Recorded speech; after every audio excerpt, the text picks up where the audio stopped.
भारत माता की, भारत माता की।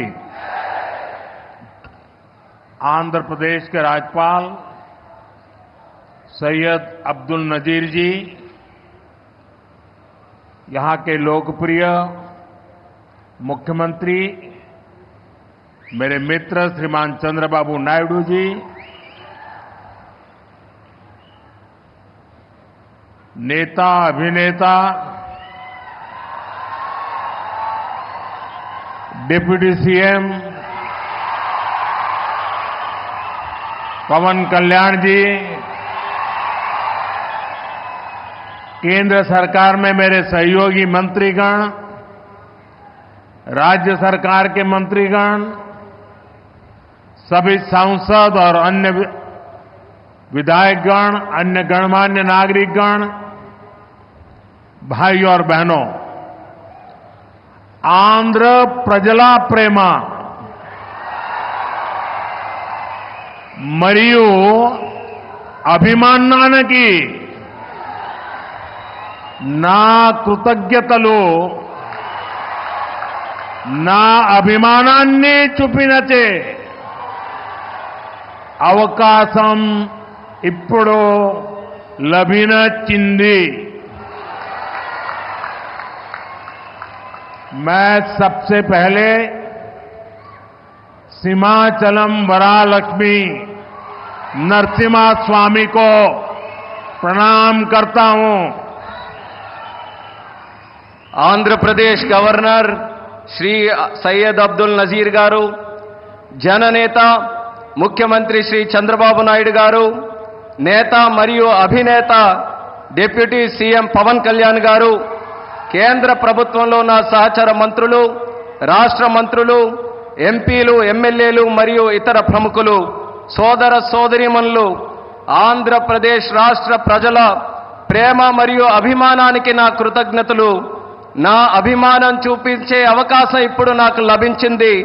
ముందుగా మనం సింహాచలం వరాహ లక్ష్మీ నరసింహస్వామి వారికి నేను నమస్కరిస్తున్నాను। साथियों, आप सबके आशीर्वाद से 60 साल के अंतराल के बाद देश में तीसरी बार एक सरकार चुनी गई और सरकार बनने के बाद एक प्रकार से विधिवत रूप से मेरा ये पहला कार्यक्रम है और जो शानदार स्वागत सम्मान आपने किया, रास्ते भर जिस प्रकार से लोग आशीर्वाद दे रहे थे और आज चंद्रबाबू ने अपने भाषण में सारे सिक्सर लगा दिए हैं। उनके एक एक शब्द के स्पिरिट को, उनकी भावना को मैं आदर करता हूं और मैं आंध्रवासियों से, देशवासियों से विश्वास दिलाता हूं कि जो भावना आज चंद्रबाबू प्रकट कर रहे थे, हम सब मिलकर के उन लक्ष्यों को अवश्य पार करेंगे। మీ ఆశీర్వాదంతో 60 సంవత్సరాల తర్వాత మూడోసారి మళ్ళీ కేంద్రంలో మన ప్రభుత్వం వచ్చింది। తరువాత మీ యొక్క ఆశీర్వాదం, మీ యొక్క స్వాగతం నేను చూశాను। దానికి మించి మన అధినాయకుడు చంద్రబాబు నాయుడు గారు ఆయన స్పీచ్లో అన్ని విషయాలు కూడా కూలంకుషంగా చెప్పారు। ఆయన చెప్పిన ప్రతి విషయాన్ని కూడా గౌరవిస్తూ ఆంధ్రప్రదేశ్ రాష్ట్రానికి సంబంధించి ముఖ్యమంత్రి వర్యులు, రాష్ట్ర ప్రజలు ఏవైతే విశ్వాసం చూపిస్తున్నారో ఆ విశ్వాసాన్ని ఎక్కడా కూడా భంగం కలిగించకుండా మీ లక్ష్యాలు అన్నిటినీ కూడా సాకారం చేయడానికి నా వంతుగా మీకు సహకరిస్తాను అని తెలియజేస్తున్నాను। साथियों, हमारा आंध्र प्रदेश संभावनाओं का और अवसरों का, पॉसिबिलिटीज और अपॉर्चुनिटीज का राज्य है। जब आंध्र की ये पॉसिबिलिटीज साकार होगी तो आंध्र भी विकसित बनेगा और तभी भारत भी विकसित राष्ट्र बनेगा। इसलिए आंध्र का विकास ये हमारा विजन है। आंध्र के लोगों की सेवा ये हमारा संकल्प है। మిత్రులారా, మన ఆంధ్రప్రదేశ్ సాధ్యతలు మరియు అవకాశాలు కలిగి ఉన్న రాష్ట్రం. ఆంధ్రుల అవకాశాలు సాకారమైనప్పుడు ఆంధ్రప్రదేశ్ రాష్ట్రంతో పాటు భారతదేశం కూడా వికాసవంతంగా అభివృద్ధి చెందుతుంది. అందుకనే ఆంధ్రప్రదేశ్ రాష్ట్రం తాలూకా అభివృద్ధి మా విజన్, ఆంధ్ర ప్రజల సేవే మా సంకల్పం. आंध्र प्रदेश ने 2047 तक राज्य को करीब करीब $2.5 ट्रिलियन की इकोनॉमी बनाने का लक्ष्य रखा है। इस विजन को साकार करने के लिए चंद्रबाबू गारू की सरकार ने स्वर्ण आंध्र एट 2047 की पहल की है। इसमें केंद्र की एनडीए सरकार भी आंध्र प्रदेश के हर लक्ष्य के साथ कंधे से कंधा मिलाकर चल रही है। इसलिए केंद्र सरकार लाखों करोड़ की योजनाओं में आंध्र को विशेष प्राथमिकता दे रही है। 2047 సంవత్సరం కల్లా ఆంధ్రప్రదేశ్ రాష్ట్రంలో $2.5 ట్రిలియన్ ఆర్థిక వ్యవస్థగా తయారు అవ్వాలని లక్ష్యం పెట్టింది. ఈ విజన్ సాకారం చేసేందుకు చంద్రబాబు నాయుడు గారి ప్రభుత్వం స్వర్ణాంధ్ర ఎట్ 2047 అనే కార్యక్రమానికి శ్రీకారం చుట్టింది. ఈ లక్ష్యాన్ని చేరుకోవడానికి కేంద్రంలో ఉన్న ఎన్డీఏ ప్రభుత్వం ఆంధ్రప్రదేశ్ రాష్ట్రంతో పాటు భుజంతో భుజం తోడై ముందుకు నడుస్తుంది. అందుకే లక్షల కోట్ల పథకాలతో కేంద్ర ప్రభుత్వం ఆంధ్రపై ప్రత్యేక దృష్టి సారించి ప్రాధాన్యత కూడా ఇస్తుంది. आज यहां 2 लाख करोड़ रुपए से ज्यादा के प्रोजेक्ट का उद्घाटन और शिलान्यास किया गया है। ये प्रोजेक्ट्स आंध्र प्रदेश को विकास को नई ऊंचाई देंगे। मैं इन डेवलपमेंट प्रोजेक्ट के लिए आंध्र प्रदेश समेत पूरे देश को बधाई देता हूं। साथियों, आंध्र प्रदेश अपने इनोवेटिव नेचर के कारण आईटी और टेक्नोलॉजी का इतना बड़ा हब है। अब समय है आंध्र नई फ्यूचरिस्टिक टेक्नोलॉजीज का सेंटर बने। जो टेक्नोलॉजीज अभी डेवलप ही हो रही है, हम अभी से उनमें लीड लें। आज ग्रीन हाइड्रोजन का इस्तेमाल ये ऐसा ही उभरता हुआ क्षेत्र है। ఈ రోజు 2 లక్షల కోట్ల రూపాయలకు పైగా విలువైన ప్రాజెక్టులు ఇక్కడ ప్రారంభించడం మరియు శంకుస్థాపన చేయడం జరుగుతుంది. ఈ ప్రాజెక్టులు ఆంధ్రప్రదేశ్ అభివృద్ధిని సరికొత్త శిఖరాలకి చేరబోతుంది. ఈ అభివృద్ధి కార్యక్రమాలతో ఆంధ్రప్రదేశ్తో పాటు యావత్ భారతదేశానికి కూడా నా తరపున అభినందనలు తెలియజేసుకుంటున్నాను. మిత్రులారా, ఆంధ్రప్రదేశ్ రాష్ట్ర ప్రజల తాలూకా సృజనాత్మకత వల్ల ఆంధ్రప్రదేశ్ రాష్ట్రం ఐటీ మరియు సాంకేతికతకు ఒక పెద్ద కేంద్రంగా మారింది. ఇప్పుడు సమయం వచ్చింది ఆంధ్రప్రదేశ్ రాష్ట్రం సరికొత్త టెక్నాలజీస్ కు కేంద్ర బిందువుగా మారాలి. ఈ కొత్తగా అభివృద్ధి చెందుతున్నటువంటి టెక్నాలజీస్ కి ఆంధ్రప్రదేశ్ రాష్ట్రం సారథ్యం వహించాలి. నేడు గ్రీన్ హైడ్రోజన్ టెక్నాలజీ కూడా అటువంటి ఎదుగుతున్నటువంటి ఒక రంగమే. देश ने 2023 में नेशनल ग्रीन हाइड्रोजन मिशन की शुरुआत की थी। हमारा लक्ष्य है 2030 तक 5 million metric tonnes green hydrogen का प्रोडक्शन। इसके लिए शुरुआती चरण में 2 ग्रीन हाइड्रोजन हब स्थापित होंगे, जिनमें से एक हमारा विशाखापट्टनम है। దేశంలో 2023లో నేషనల్ గ్రీన్ హైడ్రోజన్ మిషన్ను మనం ప్రారంభించడం జరిగింది.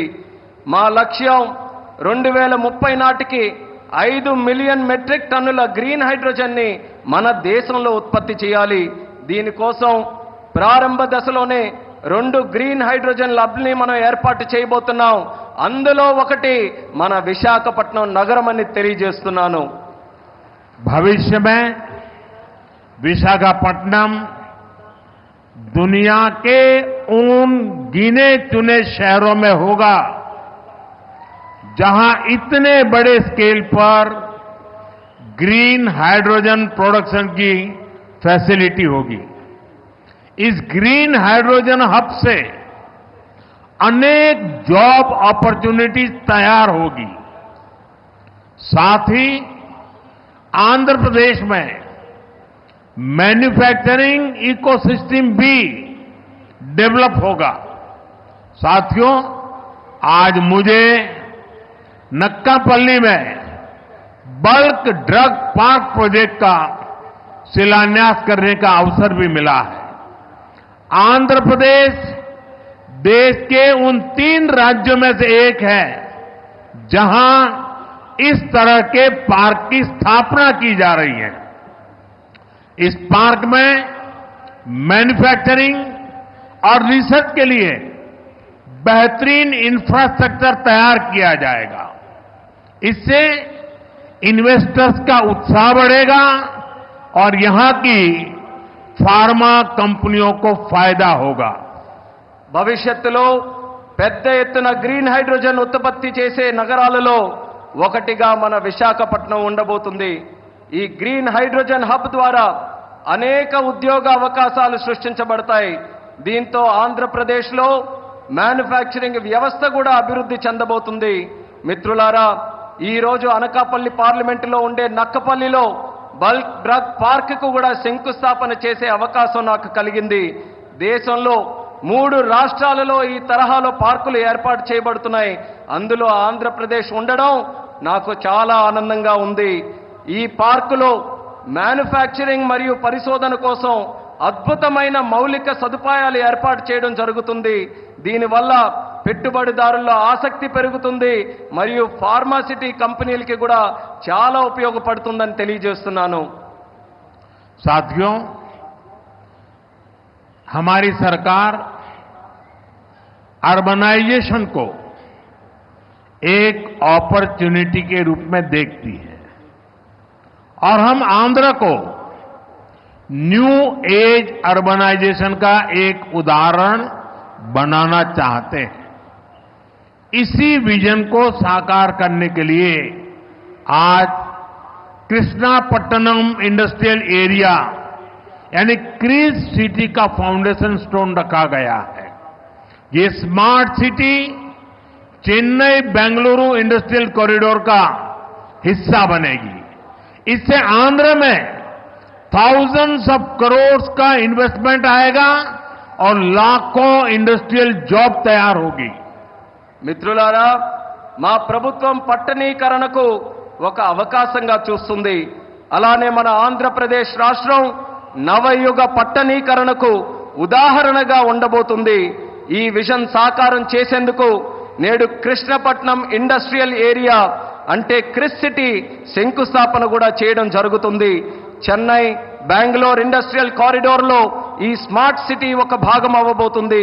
ఆంధ్రప్రదేశ్లో దీని వల్ల వేల కోట్ల రూపాయలు పెట్టుబడులతో పాటు పారిశ్రామిక ఉద్యోగ అవకాశాలు కూడా పెరుగుతున్నాయని తెలియజేస్తున్నాను.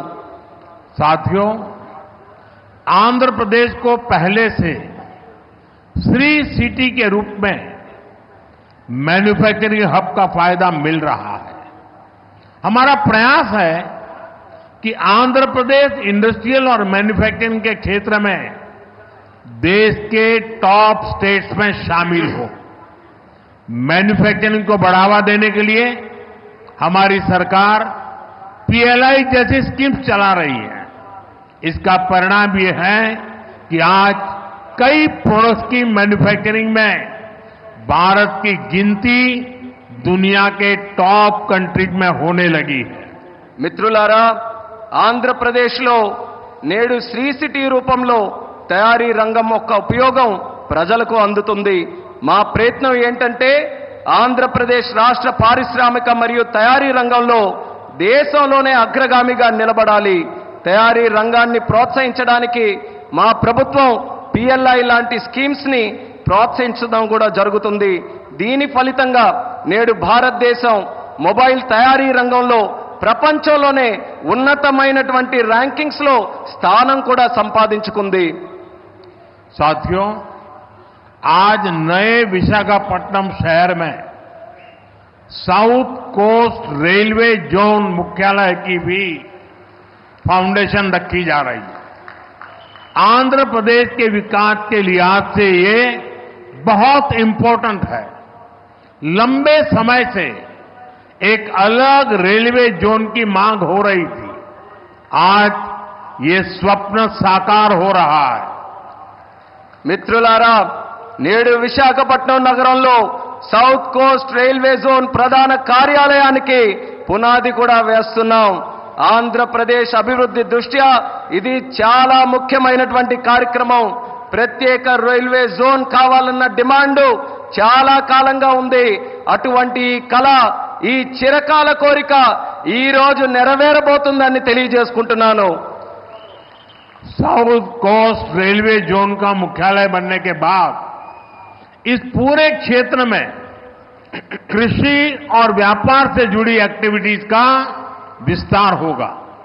इसके अलावा टूरिज्म क्षेत्र और लोकल इकोनॉमी को भी प्रगति के नए अवसर मिलेंगे। సౌత్ కోస్ట్ రైల్వే జోన్ యొక్క ప్రధాన కార్యాలయం అయిన తర్వాత మన ఉత్తరాంధ్ర ప్రాంతంలో వ్యవసాయం మరియు వ్యాపారానికి సంబంధించి కార్యకలాపాలలో విస్తరణ జరగబోతుంది. ఇంతే కాకుండా పర్యాటక రంగం మరియు స్థానిక ఆర్థిక వ్యవస్థకు కూడా కొత్త అవకాశాలు లభిస్తాయని తెలియజేస్తున్నాను. आज यहां कनेक्टिविटी से जुड़े thousands ऑफ करोड़ के प्रोजेक्ट्स का उद्घाटन और शिलान्यास भी हुआ है। रेलवे के क्षेत्र में आंध्र प्रदेश उन राज्यों में शामिल है जहां 100% इलेक्ट्रिफिकेशन हो चुका है। आंध्र प्रदेश के 70 से ज्यादा रेलवे स्टेशनों को अमृत भारत स्टेशन योजना के तहत डेवलप किया जा रहा है। आंध्र प्रदेश के लोगों की ईज ऑफ ट्रेवल के लिए 7 वंदे भारत ट्रेनें और अमृत भारत ट्रेन भी चलाई जा रही है। నేడు కనెక్టివిటీకి సంబంధించి వేల కోట్ల విలువైన ప్రాజెక్టుల ఇక్కడ ప్రారంభోత్సవం మరియు శంకుస్థాపన జరుగుతుంది. రైల్వే రంగంలో ఆంధ్రప్రదేశ్లో నేడు 100% విద్యుదీకరణ జరిగింది. ఆంధ్రప్రదేశ్లోని 70కి పైగా రైల్వే స్టేషన్లు అమృత్ భారత్ స్టేషన్ల కింద అభివృద్ధి చేయబడుతున్నాయి. ఆంధ్రప్రదేశ్ ప్రజల ప్రయాణ సౌలభ్యం కోసం 7 వందే భారత్ రైళ్లు అలాగే అమృత్ భారత్ ట్రైన్లు కూడా నడిపిస్తున్నామని తెలియజేస్తున్నాను. साथियों, आंध्र में ये infrastructure revolution, better connectivity, better सुविधाएं, इनसे पूरे प्रदेश का लैंडस्केप बदलेगा. इससे ईज ऑफ लिविंग और ईज ऑफ डूइंग बिजनेस बढ़ेगा. यही विकास आंध्र की करीब $2.5 ट्रिलियन इकोनॉमी का आधार बनेगा. साथियों, विशाखापट्टनम और आंध्र प्रदेश के कोस्ट सैकड़ों वर्षों से भारत के ट्रेड का गेटवे रहे हैं. आज भी विशाखापट्टनम का उतना ही महत्व है। हम समुद्र से जुड़ी अपॉर्चुनिटी के पूरे इस्तेमाल के लिए ब्लू इकोनॉमी को मिशन मोड में बढ़ावा दे रहे हैं। इसके लिए विशाखापट्टनम फिशिंग हार्बर को और आधुनिक बनाया जा रहा है। మిత్రులారా, ఆంధ్రాలో ఈ మౌలిక సదుపాయాల విప్లవంతో పాటు మెరుగైన కనెక్టివిటీ, మెరుగైన సౌకర్యాల వల్ల ఆంధ్రప్రదేశ్ రాష్ట్ర ముఖ చిత్రం కూడా మారబోతుంది. దీనివల్ల జీవన సౌలభ్యం, వ్యాపార సౌలభ్యం కూడా పెరగబోతుంది. ఇది ఆంధ్ర యొక్క దాదాపు $2.5 ట్రిలియన్ ఆర్థిక వ్యవస్థకు పునాది కాబోతుంది. మిత్రులారా, విశాఖపట్నం మరియు ఆంధ్రప్రదేశ్లో ఉన్నటువంటి తీర ప్రాంతాలు వందల సంవత్సరాలుగా భారతీయ వాణిజ్యంలో పాలు పంచుకున్నాయి. నేటికి విశాఖపట్నానికి అదే ప్రాముఖ్యత ఉందని కూడా తెలియజేస్తున్నాను. సముద్ర సంబంధిత అవకాశాలు పూర్తిగా వినియోగించుకోవడానికి బ్లూ ఎకానమీని మిషన్ మోడ్లో ముందుకు నడిపించబోతున్నాం. ఇందుకోసం విశాఖపట్నంలో ఉన్నటువంటి షిప్పింగ్ హార్బర్ని కూడా మరింత ఆధునీకరిస్తబోతున్నామని ఈ సందర్భంగా తెలియజేస్తున్నాను. आंध्रा के हमारे फिशरीज से जुड़े भाई बहनों की इनकम और बिजनेस बढ़े, हम इस दिशा में पूरी संवेदनशीलता से काम कर रहे हैं. हमने फिशरमैन को किसान क्रेडिट कार्ड जैसी सुविधाएं उपलब्ध कराई है. हम समुद्र में सुरक्षा के लिए भी अहम कदम उठा रहे हैं. साथियों, हमारा प्रयास है कि देश के हर सेक्टर में inclusive and all round development होना चाहिए ताकि विकास का फायदा हर वर्ग को मिले. इसके लिए एनडीए सरकार समृद्ध और आधुनिक आंध्र प्रदेश के निर्माण के लिए प्रतिबद्ध है. आज जिन प्रोजेक्ट का शुभारंभ हो रहा है उससे आंध्र के लोगों की समृद्धि सुनिश्चित होगी. मैं एक बार फिर इन प्रोजेक्ट के लिए आप सभी को बहुत बहुत बधाई देता हूं. ఆంధ్రాలో మత్స్యకార సోదర సోదరీమణుల ఆదాయం మరియు వ్యాపారం పెరిగే విధంగా పూర్తి నిబద్ధతతో మేము పనిచేయబోతున్నాం. దీనికోసం మత్స్యకారులకి కిసాన్ క్రెడిట్ కార్డు వంటి సౌకర్యాలు కూడా కల్పించాం. సముద్రంలో భద్రత కోసం ముఖ్యమైనటువంటి చర్యలు కూడా తీసుకోబోతున్నాం. మిత్రులారా, దేశంలోని ప్రగతి రంగంలో అందరినీ కలుపుకొని పోవడమే మా తాలూకా ప్రయత్నం. అభివృద్ధి జరగాలి, తద్వారా ప్రతి వర్గానికి అభివృద్ధి తాలూకా ఫలాలు అందాలి. ఇదే మా సంకల్పం. ఇందుకోసం ఎన్డీఏ ప్రభుత్వం సుసంపన్నమైన ఆధునిక ఆంధ్రప్రదేశ్ను సృష్టించబడ్డానికి కట్టుబడి ఉందని కూడా తెలియజేస్తున్నాను.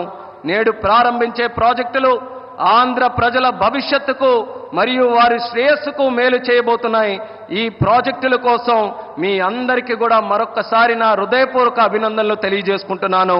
ధన్యవాదాలు. आप सबका बहुत बहुत धन्यवाद. అందరికీ కూడా మరొక్కసారి నా హృదయపూర్వక ధన్యవాదాలు. ఈ వీడియో మీకు నచ్చినట్టయితే లైక్ చేయండి, 10 మందికి షేర్ చేయండి. అలాగే కామెంట్ల రూపంలో మీ అభిప్రాయాలను మాతో పంచుకోండి. Nationalist hub group of channels ను సబ్స్క్రైబ్ చేసుకుని తెలుగునాట జాతీయవాద జర్నలిజాన్ని ప్రోత్సహించండి. ఈ వీడియో కింద ఉన్న బెల్ ఐకాన్ పై క్లిక్ చేయడం మర్చిపోవద్దు.